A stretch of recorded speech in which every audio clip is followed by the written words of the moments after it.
All right, welcome back to the War Room, guys. I'm here with the great Dylan Delgatto. Once again, our official insider joining us. And buddy, how you doing? Good, man. How are you? We doing good.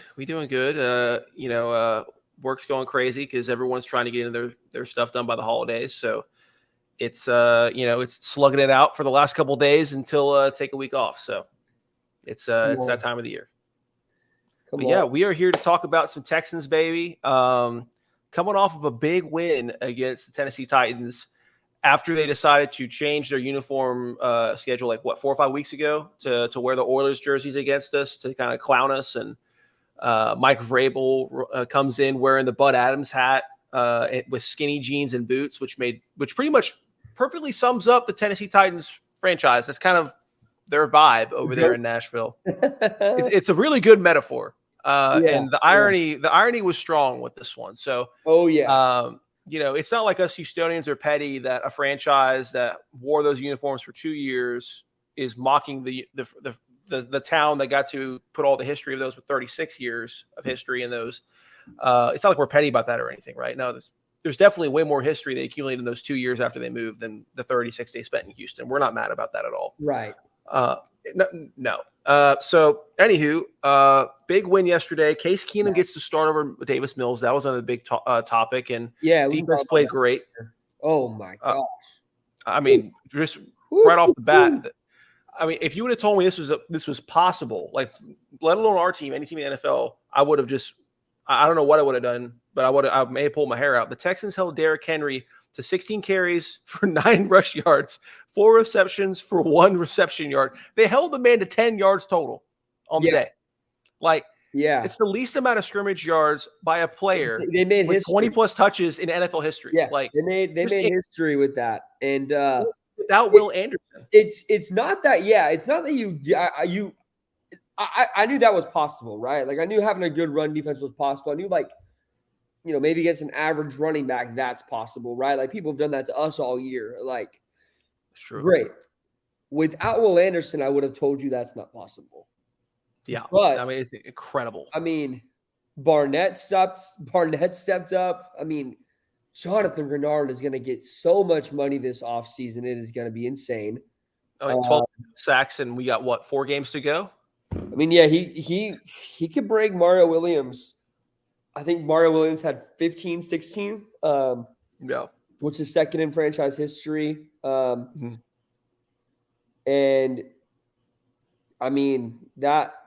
that's very possible. He's going to get a bag, and it's going to be interesting to see how much money he gets. But just talk about Malik Collins. Khalil Davis came out of nowhere this year, former XFL. I think even played in the USFL a little bit. And this year is just, he's been a bright spot. And I know he's not a starter, but, having him in the rotation, and you talk about adding Tart today from the Titans. I don't know if you saw that waiver claim. I did. It was a big one because this guy was a pretty big standout for the Titans. Yeah, if you look at PFF grades, he is the 3rd best run stopper in all of football this year. So now you have 4 really solid defensive tackles that can rotate in and keep everyone refreshed. You're going from Collins, Rankins to Tart to Davis. That's a crazy 4-man rotation. Talk about Derek Stingley. He's been impressive just the last 5 games, or however many games, 4 games he's been back. But to hold Hopkins to 2 receptions and 20 yards, that's just not to mention after the Broncos game, he went on a 3-game run where he had 4 interceptions, which is more than Sauce Gardner had his entire career. Yeah. And the Sauce and Stingley debate's always going to be prevalent. Sauce is in a bigger market. He's going to get more hype. Stingley's been better than Sauce when he's on the field, and that's not a debate in my opinion. Yeah. Sauce just has the upper hand because he's stayed healthy his whole career. Yeah. And that's a fair argument. Stingley will blow his career out of the water in my opinion. That's my opinion. You guys can all argue it. You can hate it. That's my thought. Sauce is overrated, just like Trevor Lawrence is overrated. Yeah. When you got C.J. Stroud saying that Derek Stingley is the best athlete on the team and it's not close. I mean, that's got to speak for something, right? That definitely speaks volumes because CJ is – I don't know if you can get better than CJ Stroud right now in that locker room, but, I mean, we'll take it. And then you talk about that Steven Nelson interception. I don't know where that came from. That moment was the turnaround. I know we didn't really capitalize a ton on it, but that killed all their momentum. There was zero momentum on that Titans end really from that game until overtime when we got sacked twice. But that's besides the point. But, I mean, to be without Blake Cashman and Will Anderson and do that, this was good because D'Amico Ryan's blitzed more, which we've all been begging for all year. We got 7 sacks. When we blitz, we're so successful. Like when we blitz, they get there. They put pressure on Will Levis and it worked. But if you go back to last week's game against the Jets, Blake Cashman got hurt, out of the game. Defense fell apart. From that moment, I was like, oh, I found out Cashman was out 2 weeks. And I was like, oh, we're done for. Like, because he has. Well, you just look at who was out after the Jets game, right? Yeah. I mean, Will Anderson, Nico Collins, Tank Dell from 3 weeks ago. Cashman's out. But honestly, to me, it felt like Cashman, besides CJ, of course, but it felt like Cashman was the biggest loss because, one, he's been a top 3 linebacker in football this year, and that's literally statistical. He has been one of the best linebackers in football this year. But if you watch the Jets game, the moment he got hurt, the defense fell apart. Yeah. So that my fear was like, oh, man, we're going to get picked apart. And we didn't. So just seeing how these guys rally and fight and seeing their heart and their passion, the way D'Amico coaches. I mean, he coached his butt off yesterday. To outcoach Mike Vrabel is not easy.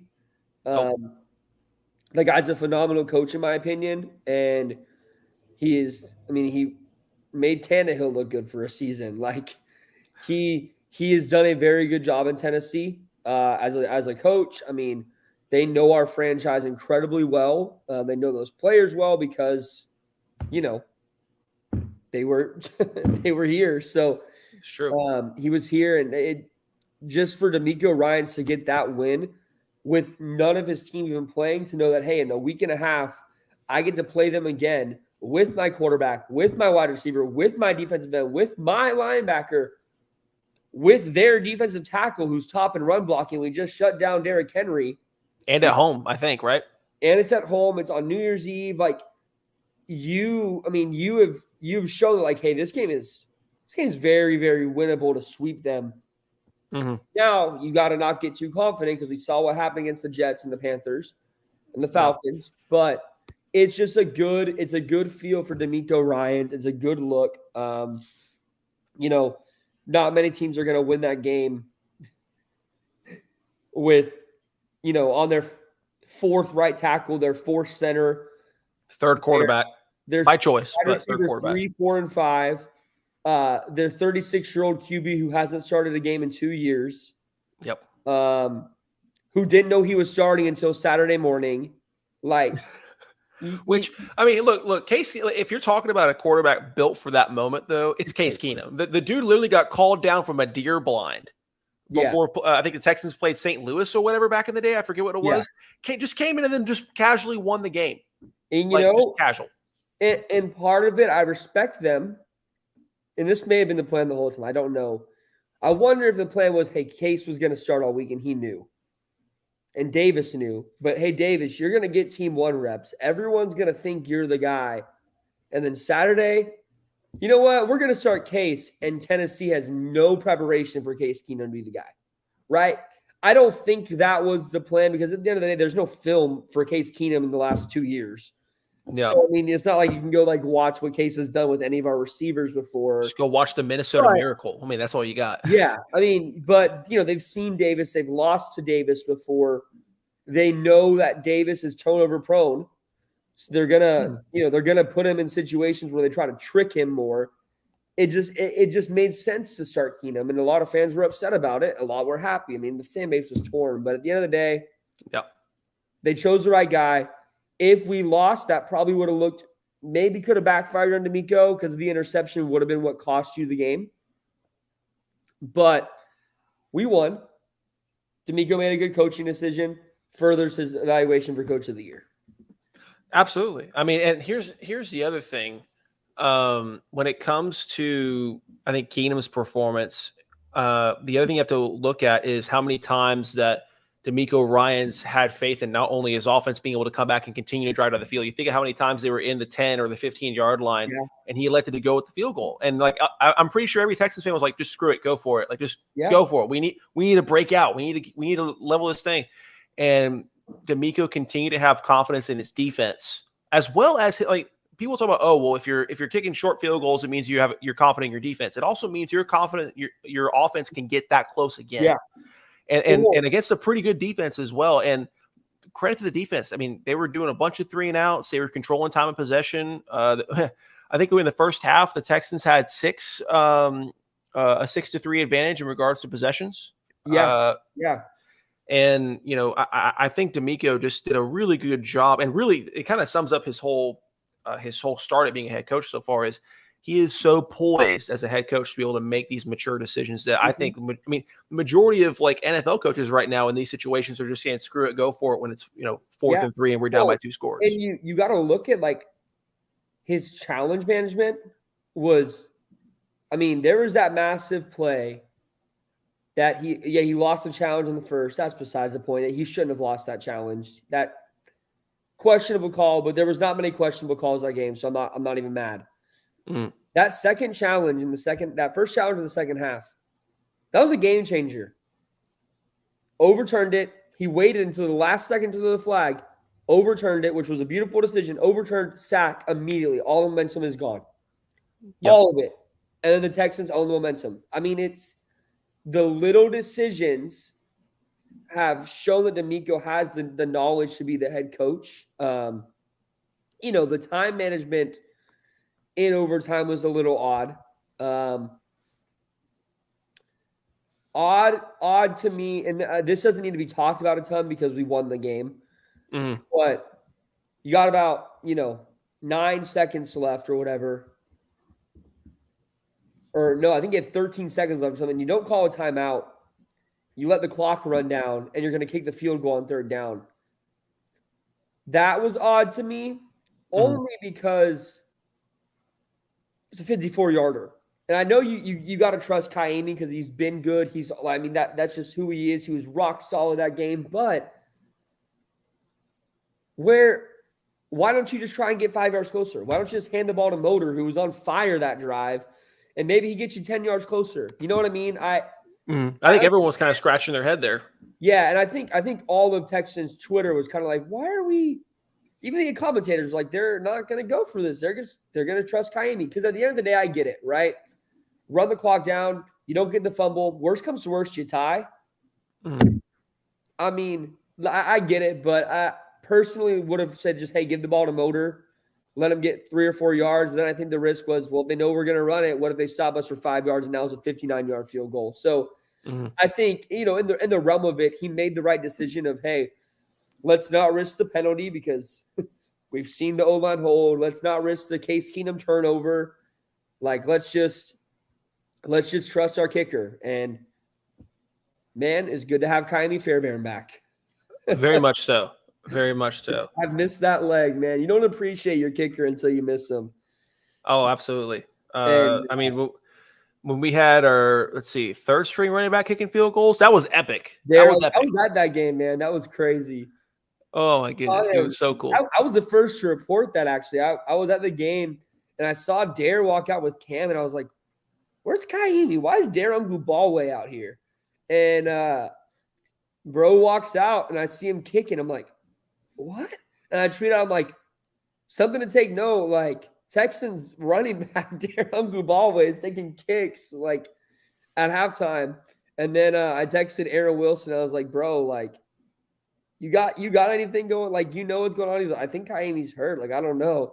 And then we both got the report saying, oh, he's got a quad injury and he's going to be out of the game. And Dare's going to have to potentially try to kick. And it was frustrating not going for any extra points, but we won the game. So I can't even. But he got it. 1 for 1, baby. Needed. So and, this was a guy we got to see like in preseason games, like kick as well. So it was pretty cool.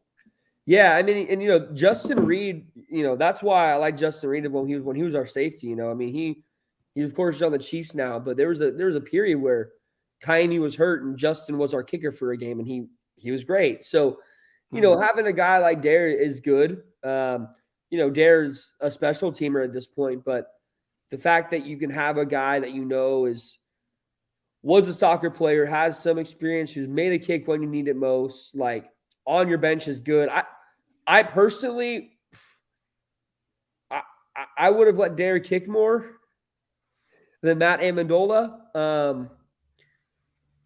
But it doesn't make sense when you could sign a kicker. But sure.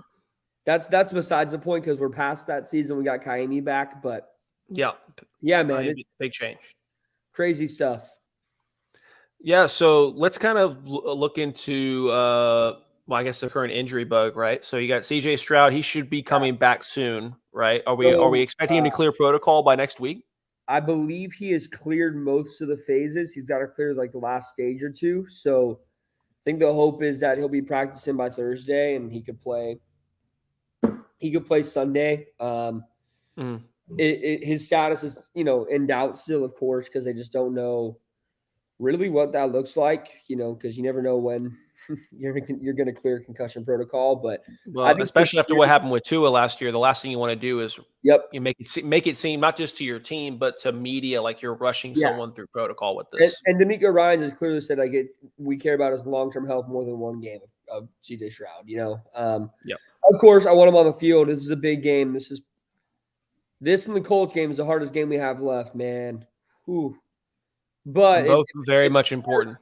If the Cards play itself right, if you win these two, that Colts game may not end up being a must-win. You may already have a playoff spot locked up. If the Colts lose and the Jags both lose 2 in a row and you win both, well, you've already won the AFC South. So that Colts game might not be a must-win if you win these two and the Cards fall right. So. That Colts game is going to be tough, man. So's the Browns game. So having CJ back is going to be huge. Nico Collins, calf strain is what I heard. I talked to his trainer last week, and a lot of it was precautionary. I think the hope is that he'll practice later in the week and maybe be limited early in the week, and that he should play Sunday, but can't guarantee that just yet. Will Anderson, no one really seems to know. He's got an ankle sprain, and everyone recovers differently from those. Trevor played 4 days later. And that one looked ugly. Yeah. I was worried he tore like an Achilles with Trevor's injury. I was worried he was going to be out all year. But yeah. And, the thing with Will is Will played through a couple injuries this year too, like minor ones. That man just wants to be on the field. So I got a good feeling he might be good to go this week. If not, I think we see him against the Titans for sure. Mm-hmm. I don't know because no one really seems to know. It took a while to get a report on him this week. So we'll see what happens this week as the week goes out. Cashman, about another week probably. I think we'll see him return against the Titans. And then I think trying to think. Tavi's on IR now. So that ends a corner of ours. I'm sure we'll be signing one this week. And then let's see. There's no one else injured, I don't think. Oh, George Fant should be back this week. Okay. And then Tunsil is, he's been hurt pretty much all year, but he's good. He's going to play through still. He'll have his typical veteran rest day Wednesday, and then he'll keep rolling. Okay. Well, in regards to some of the guys that are kind of more out of the picture, at least for it looks like the rest of the season in regards to those guys' recovery, looking at next year. I guess not to get too far into next year already because we're still in the thick of it this year, but just to kind of hear their developments. I mean, you've got some big names that you got Tank Dell that got hurt literally when I showed up to the Broncos game. Like we had parking trouble, had to park at the car wash and take a bike up there because you know how bad the parking is over at NRG. Yeah, it sucks. Yeah, you always pay for the bike ride up there so you can try to get there in time, and then you have to walk 25 minutes back. Yeah. It's crazy, but we got there just in time for me to see them have Tank Dell be an inside run blocker and get rolled up on, and it was ugly. And I was like, "Are you kidding me?" Like right when I get here, oh my goodness. So you got Tank Dell out, you got Titus Howard out, and then obviously I think a big key figure in regards to, I think, being a make or break season next year is Kenyon Green as well, for just the sake of his career, honestly. And then, I think those are the three that are, I think, real big on the watch right now. Have you heard any status updates on their recoveries? And if the Texans make a semi-deep playoff run, is Tank Dell somewhat in the picture for maybe like a second or third round comeback? I'm not sure how bad the break was and all that stuff. Yeah. So the way that works is you only get a certain amount of IR elevations every year. And from what I know, we already have used all of our elevations. So that means Tank won't be available to be called up because we're out of IR elevations. So Tank won't, which kind of describes our season in regards to injuries pretty much. Right. So yeah, which is why, Cashman's not on IR, right? Well, he didn't act soon enough, but it's why you haven't seen some guys that are hurt for 2 to 3 weeks go on IR, because you don't have the elevations to do it. And with Tank, honestly, you want to just wait for him. Don't rush him back. Let him have the offseason to heal, put some weight on, hopefully, get some more muscle. Kenyon Green, I think he's 100% at this point. They just wanted to give him the whole season to get healthy and physically better. Not worried about his injury. At the end of the day, I like Juice. I like Patterson. So if our O-line is, Tunsil, Scruggs, Patterson, Mason, and Titus / Fant, like that's a win in my book. Kenyon's another good guy to have for the run blocking. And then, you got just a lot of good depth there too, with Josh Jones, all those things. So I'm not really worried about him. Tavier Thomas, just a bad hamstring injury. He'll be fine. He's struggled this year. Jimmy Ward has a concussion, but he'll be back in a week or two. Who else have we lost? Titus Howard. Yeah, that's a big one. He should be good. I wouldn't be surprised if he's a potential trade candidate at some point. Really? You just got to, they didn't put him back at tackle this year at all.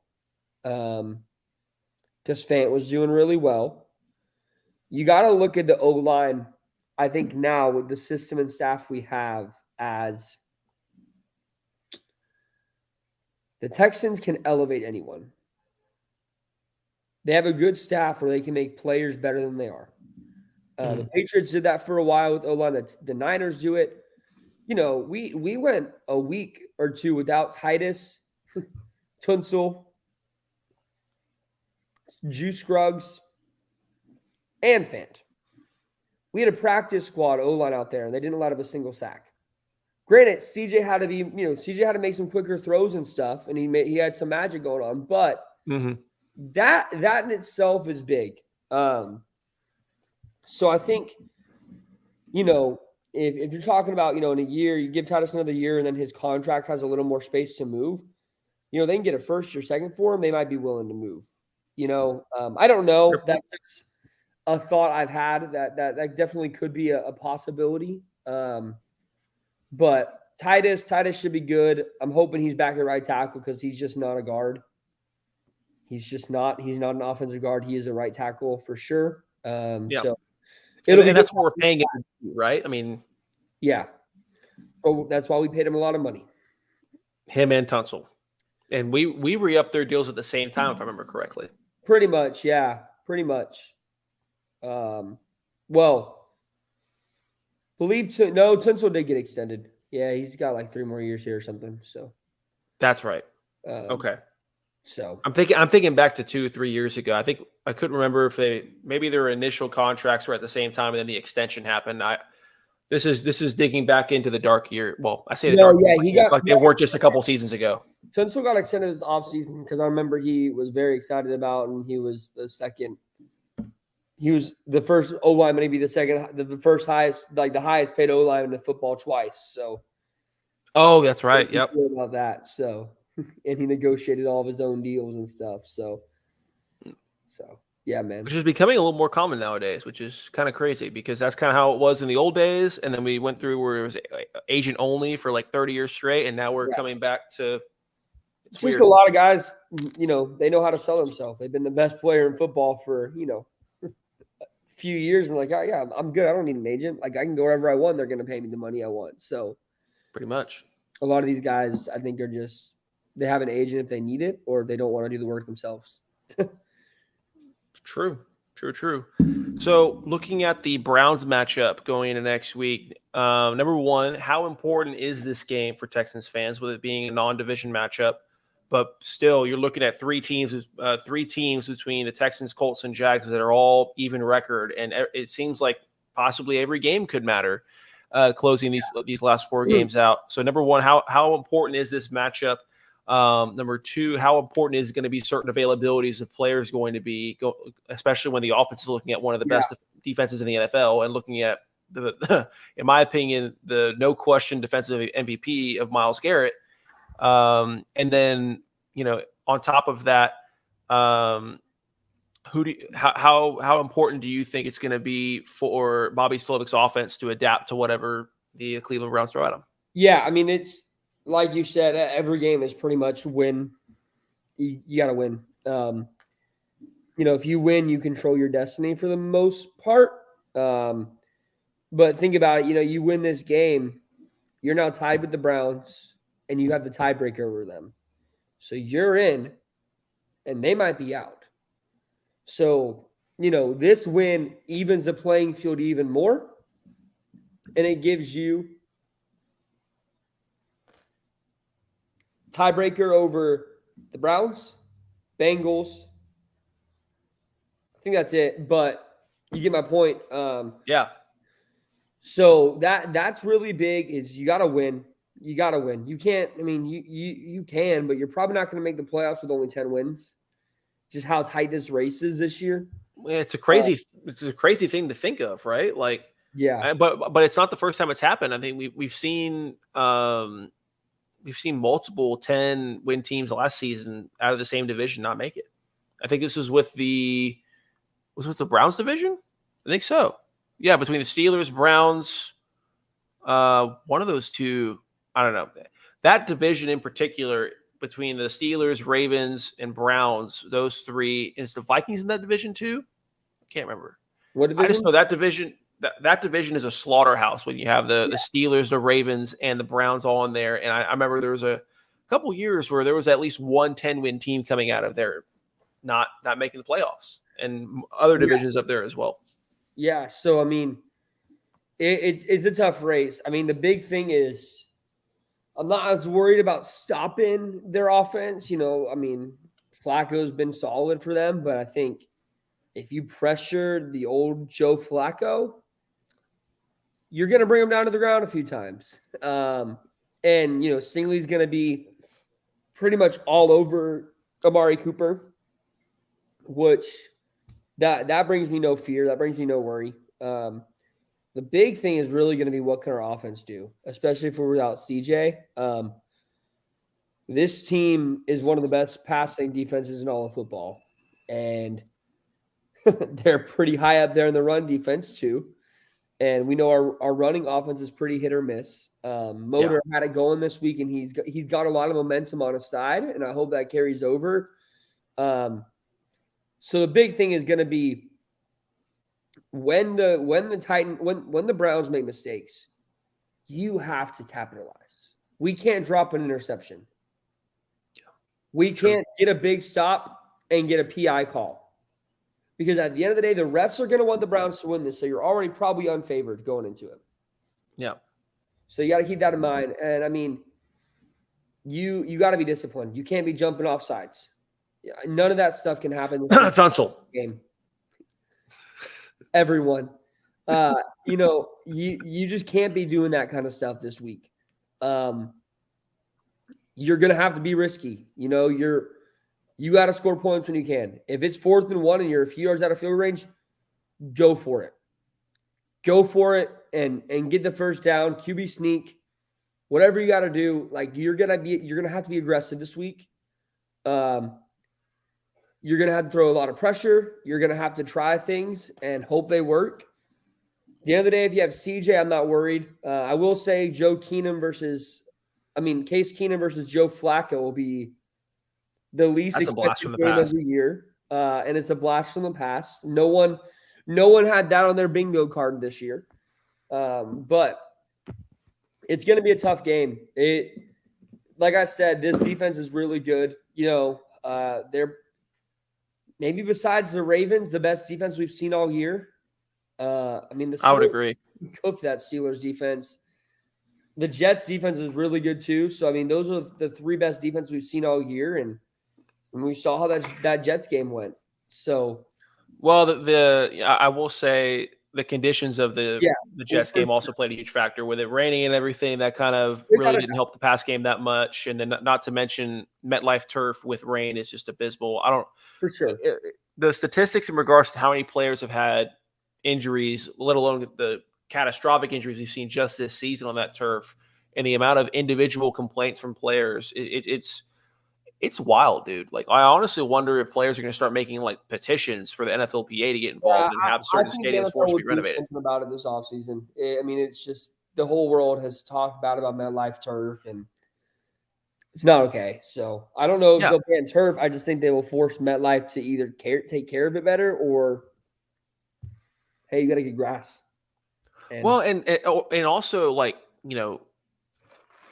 even at the high school level, you never play on the same type of turf twice. No. Everyone's got their own different design, their own different pellets. I mean, I've played on turf where, like, I felt like my cleats were sinking in, like tall balls used to be around this locally, and then you go to just 45 minutes down the road over to Waller, and it's your cleats don't sink in as much, and they're super tiny pellets that you just take one spill on the ground and they just go everywhere. Like I had turf in my eye.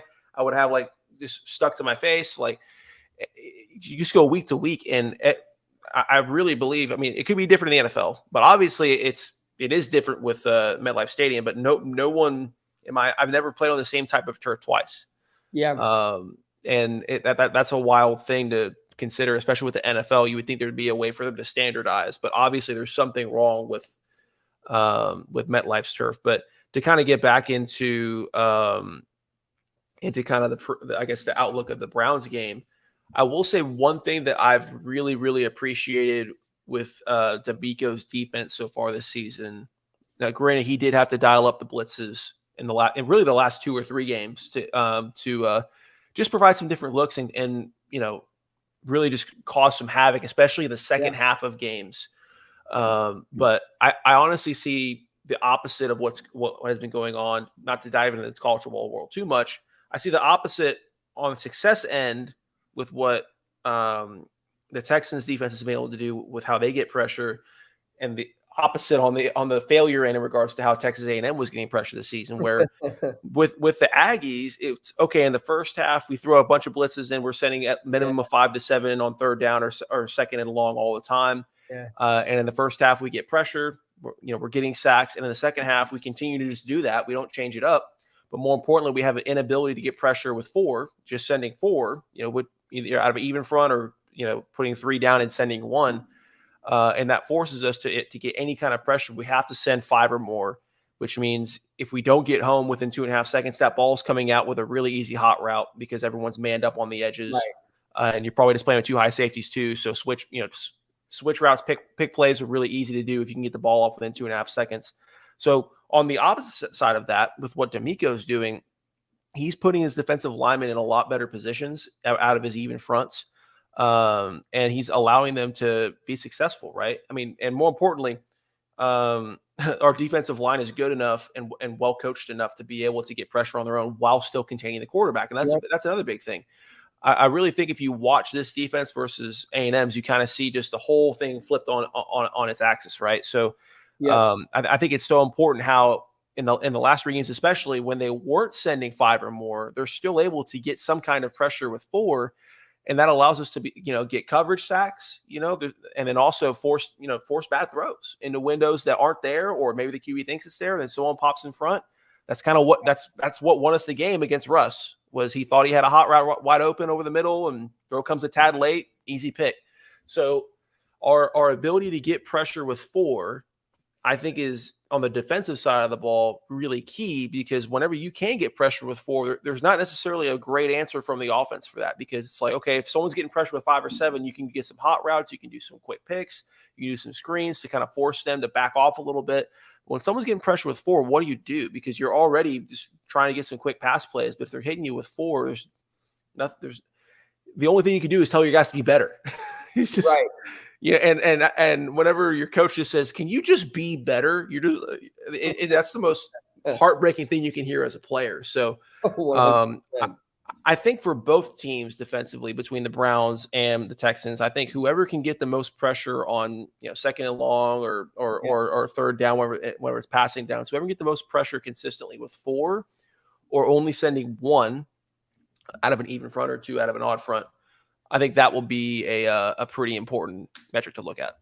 Yeah, I think, like you said, the biggest thing is whatever team puts the best pressure, and plays the best defense is going to win this game. I mean, it's simple. It really is simple. This is going to be a defensive battle. I said it about the Jets. Our defense failed. They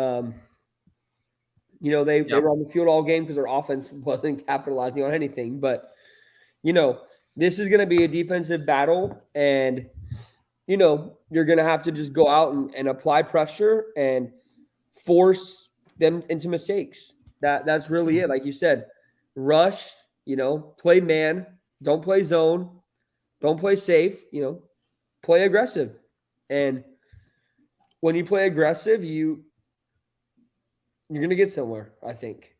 So with both teams having, relatively great defenses and great playmakers on both sides of the ball, and both teams starting their third string quarterback in Joe Flacco and Case Keenum, do you think that we are in for a game that represents basically 1940s trench warfare football?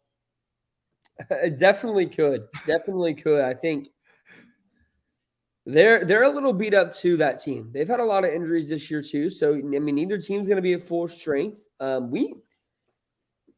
Depending on how injuries go this week, we might be a little bit more full strength in the sole pack that we'll have, hopefully our entire offense. Besides, Tank, yeah, Granite, Tank, and Titus, but and if we get Will Anderson back, that's pretty big. Cashman, maybe you get lucky and he's good enough to play where he's limited. You can put him out there on third down or something, but we might have that advantage when it comes to the injury game a little bit. But I think it's going to be a hard fought game. I think it's going to be one of those games that they're going to have to just go out and battle. Yeah, it's going to be who can block the best and who can pressure the best. So those trenches games are kind of fun. Yeah. So fans keep saying, "Hey, we want a game that doesn't give us a heart attack." This is not going to be the game that I don't think this is going to be the game where you don't have a heart attack unless we're getting blown out. But yeah, and with Houston sports, that's always a possibility. There's many days I've woken up like the Jets game thinking it was going to be a cakewalk, and all of a sudden I look up and say, "Oh, we're down by 20." Okay, great. It happens. But on the positive side of things, you and I were talking close to the start of the season, or maybe after the first game of the season, we were talking about how important Nico Collins' development was in regards to going into his third year. And I don't know about you. I've been really impressed. And honestly, the more I see Nico Collins progress and continue to have explosive games, the more I think that Pep Hamilton never should coach football again, even at the Pee Wee level. I mean, you look at the routes that were being thrown man. to Nico Collins on average last year. It was crazy. We'll give Pep a little bit of slack there, considering Davis Mills respectfully overthrew him or underthrew him on 85% of his passes. But I mean, like I told you, and when we first talked, Nico's had this potential. This has been Nico Collins. Yeah, he needed a quarterback, and he needed some talent on offense around him. I mean, he also needed more targets. That was the other thing. Yeah, he was averaging less than 5 targets a game last year. Yeah, and I mean, he just needed the opportunity. He needed the targets, the quarterback that could actually throw perfect passes, and I think routes other than button hooks and slants. Yeah, I mean, that's the other thing. The beauty, as much as it hurts that Tank Dell's out all year, the beauty, of it is that Nico and Tank. I mean, Nico and CJ's connection is going to grow. Mm-hmm. And, there was moments where in the year where I didn't feel like they were on the same page and sync entirely.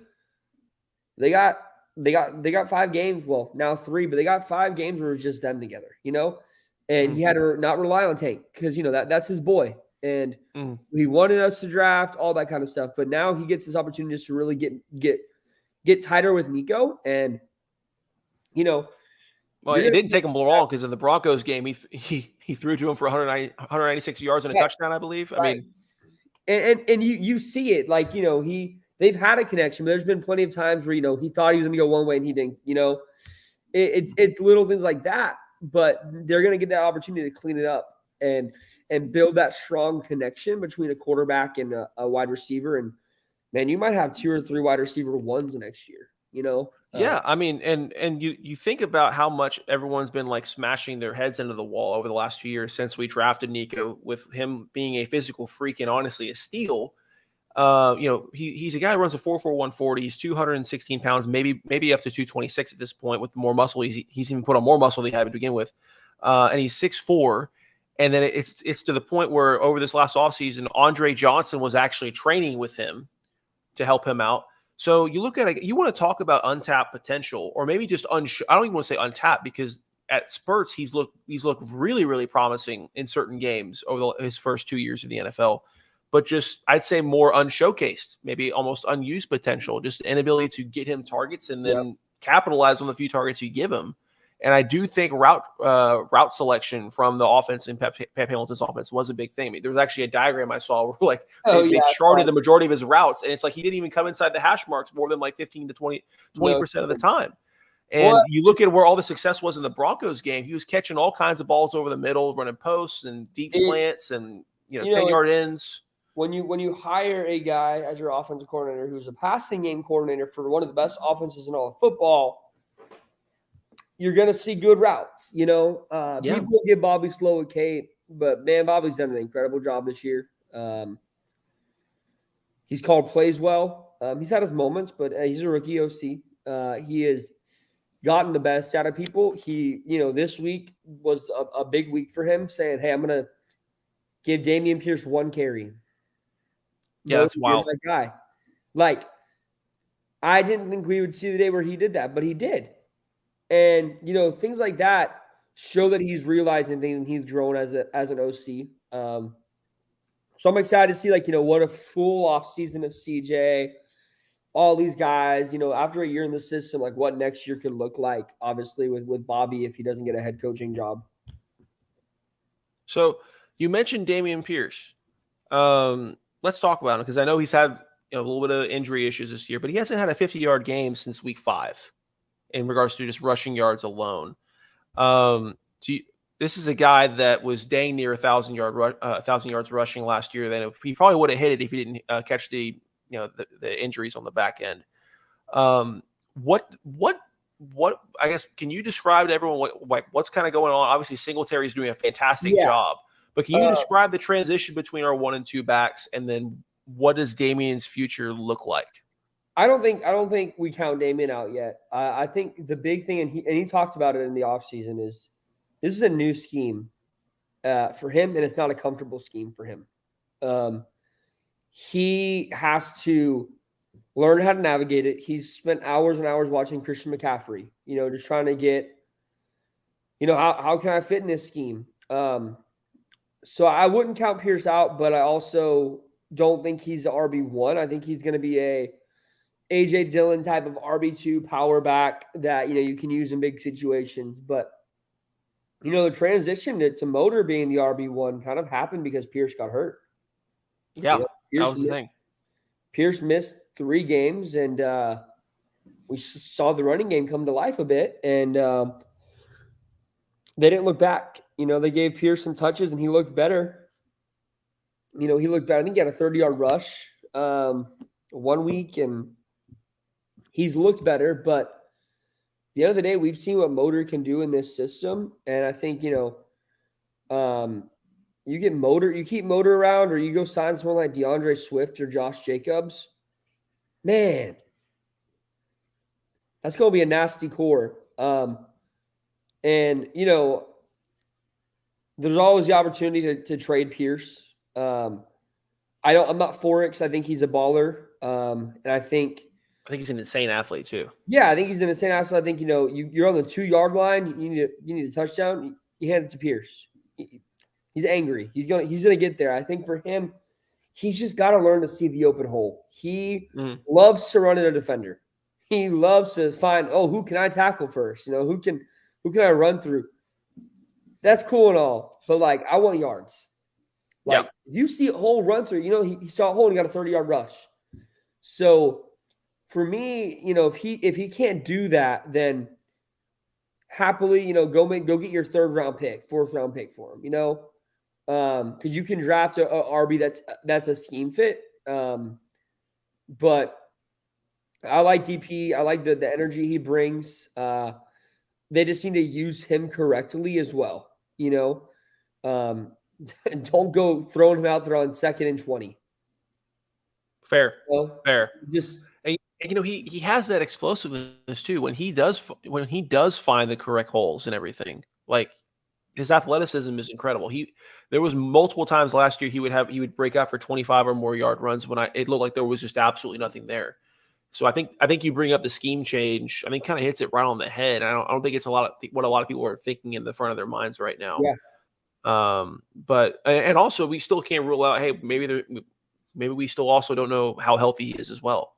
He's out there, but there's been many times we've seen players that go through seasons like this, and we find out 6 months later, hey, he was dealing with this and he kept it under wraps. I mean, I don't know if that's something that applies to him. I mean, only time will tell, but obviously this hasn't been his healthiest season by a long shot. Yeah, well, and you gotta think also he hasn't had the opportunity in the game to get going.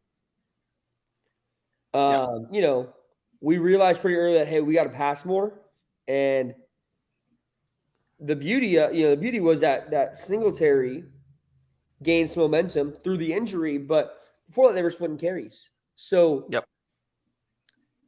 he got hurt. Well, and Singletary is also a better threat in the passing game as well as a two-way running back. So Devin became the guy when he was hurt, and that's where Devin got the momentum. And Pierce, with running backs, Dalvin Cook talks about it. He's like, I can't do something on 5 carries.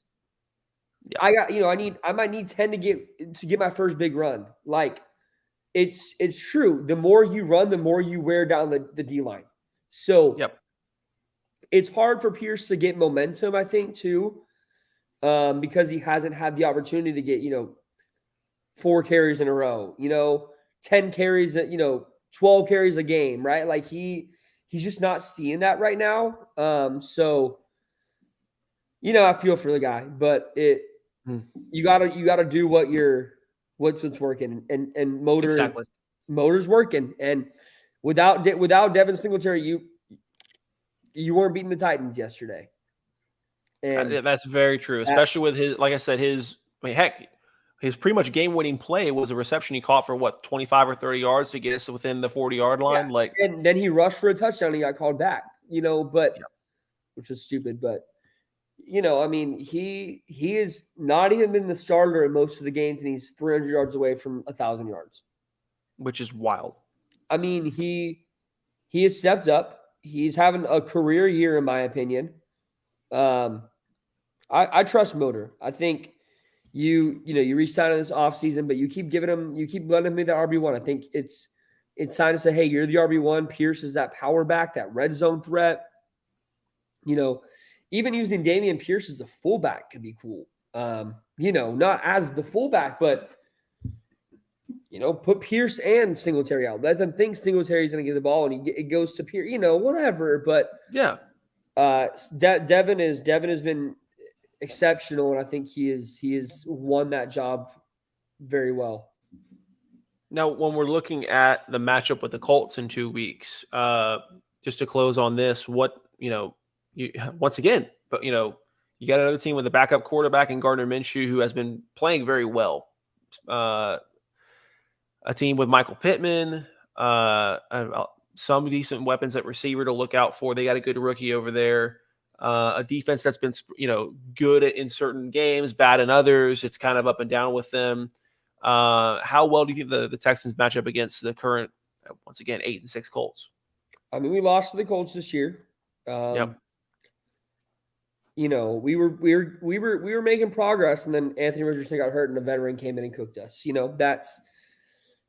They're better off with Minshew right now. I'll straight up say that, in my opinion. Anthony Richardson's going to be a baller, but they're better off with the veteran, that's elevating talent around him right now. Don't be a tough game. Shane Steichen is coaching his butt off. Him, D'Amico, and Kevin Stefanski should be the only 3 candidates for Coach of the Year. And if D'Amico wins these 2 against them, he potentially knocks the Colts out of playoffs at that point, and kind of sets the Browns back in the playoff picture. These 2 games have very big head, Coach of the Year candidate, implications. But again, I think you have to make Minshew make mistakes. Jonathan Taylor's probably not going to play, which is big. But, I mean, Moss has looked good this year. They had a lot of guys just step up. Their defense can be good or it can be bad. You just don't know. They beat some good teams. They've lost a lot of games they shouldn't have lost, like us. So I think the Texans will learn from the mistakes of last game against them. And I think we'll really see D'Amico out-coach Shane this game and even up that series this year. That's the hope. I mean, absolutely. I mean, obviously the hope is for them to just go 4-0, close it out, and leave no ifs, ands, or buts behind, right? So, yep. These next 4 weeks are definitely going to be pretty crazy for Houstonians to see if a playoff berth is coming to the horizon, or if in typical Houston fashion we get close to where a miracle thing would be, and it's just enough for us to taste it, and then it goes away. At the end of the day, if we don't make the playoffs, is good. No one would have told you, besides myself and a few others, that the Texans would have 8 wins this year. I would have been happy with like 5. Most fans would have been happy with 5, 6. Yep. The Texans are 1 win away from a winning record after being a 2-win team. Yep. That's enough in itself. If they make the playoffs, incredible. If they don't, they've turned heads. People want to come here. People want to play for D'Amico. People want CJ thrown to them. People want to be in that locker room. At the end of the day, the Texans have made a name for themselves, and it's known they have one of the brightest futures in football. Absolutely. So a playoff run only helps. Now, do I want to make the wild card and potentially get blown out? Not at all. But I like my chances that I could be playing the Miami Dolphins if we're the final seed. And that's true, because that team just lays eggs randomly. Over 500. So, yeah, I mean, you go out and you shot the world, make the wild card. You maybe win a wild card game and lose in the divisional. You've put your name on the map, and you'll have teams that will want to. You'll have people that don't want to come play here. You'll have people who may take a discount to stay here.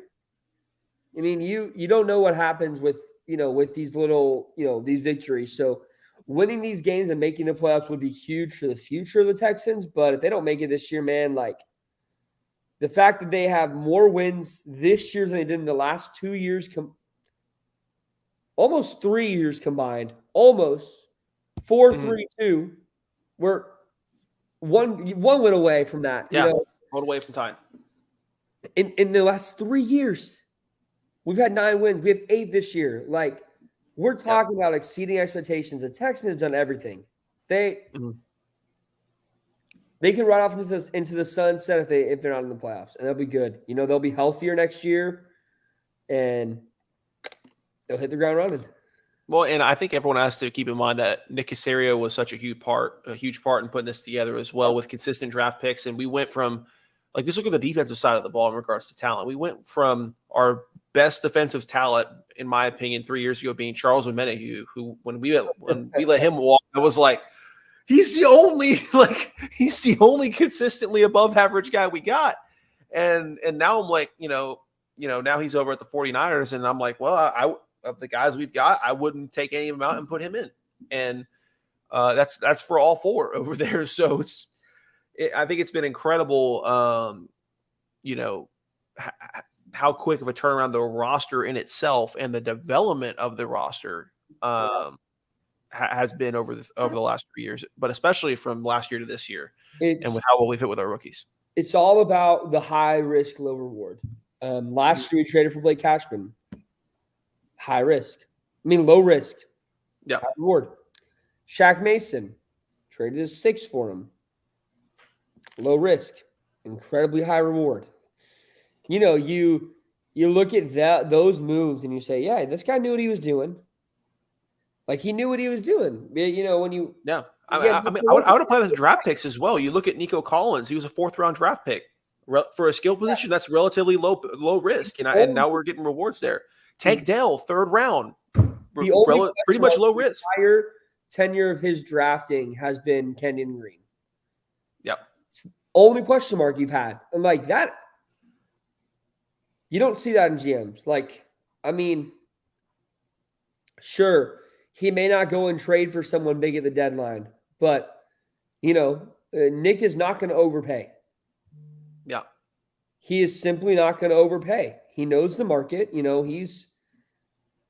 He's in talks with some guys right now, and he's not going to overpay for them because he knows what their market is. Well, and don't pay like you're in a win now situation when you're clearly not. No, right? and we were. He did a great job of that. Right now, after this season, you can start spending that money and building around your quarterback, but try to capitalize on having a rookie contract while you can. Right. Same goes with Tank Dell. Same with Nico Collins.